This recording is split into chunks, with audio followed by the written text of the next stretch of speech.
To you, the saints, grace and peace. This sermon recap is for Palm and Passion Sunday, the year of Luke, the year C, preached at University Lutheran on March 24th, the year 2013. There are certainly different preachers have different ideas of what is needed during Holy Week or Easter. Many of us think that it is best mostly to get out of the way, that the very movement of the liturgy, that the very movement of the season, that the very movement of Holy Week and the 3 days, and the Easter Vigil and Easter itself is enough. Palm and Passion Sunday is this wonderful movement that we begin literally with a procession with palm branches, singing and walking into our centrum, into our sanctuary to worship.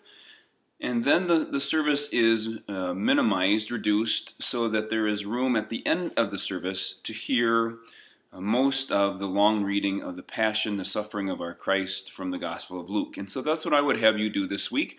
There's a way that Holy Week, at its best, slows things down, and that no benediction is pronounced on Palm and Passion Sunday, because there is a way that once worship begins on Sunday, the Sunday before Easter, that worship continues all through the 3 days, Monday, Thursday, Good Friday, and Holy Saturday. And then finally the benediction is pronounced again after the celebration of the resurrection of our Lord on Easter Sunday morning.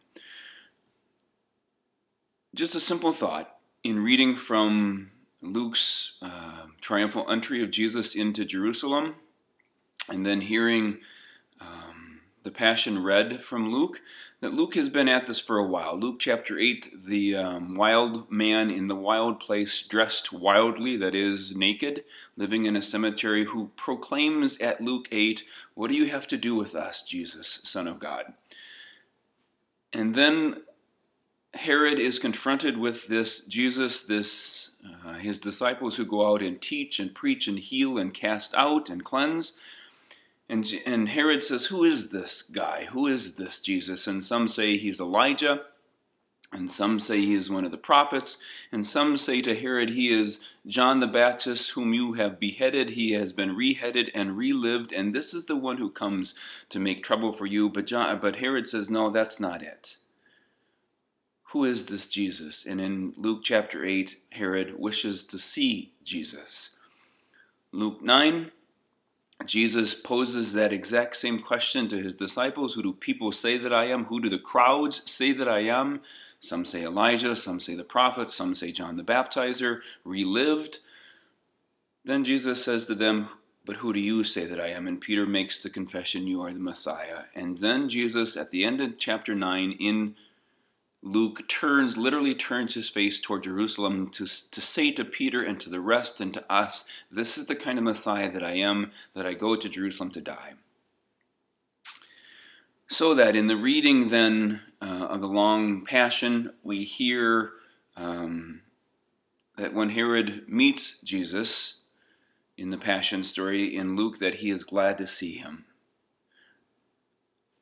That we've come in this Holy Week to see Jesus. Herod in Luke dresses Jesus in resplendent garb to make fun of him, and then he and Pilate become good friends from that day on.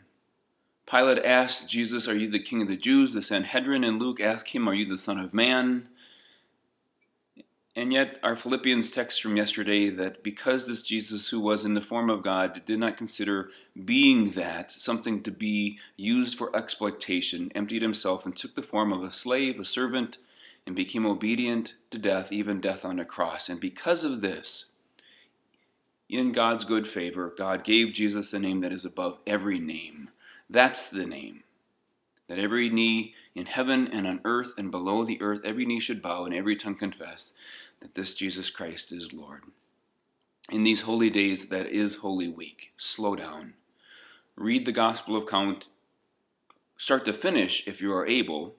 Choose Mark if you have limited time, but since we're in the year of Luke, read the Gospel of Luke from start to finish a couple of times, but especially the Passion.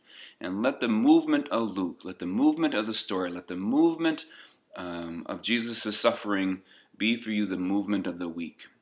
Grace to you and peace in all things. Be well.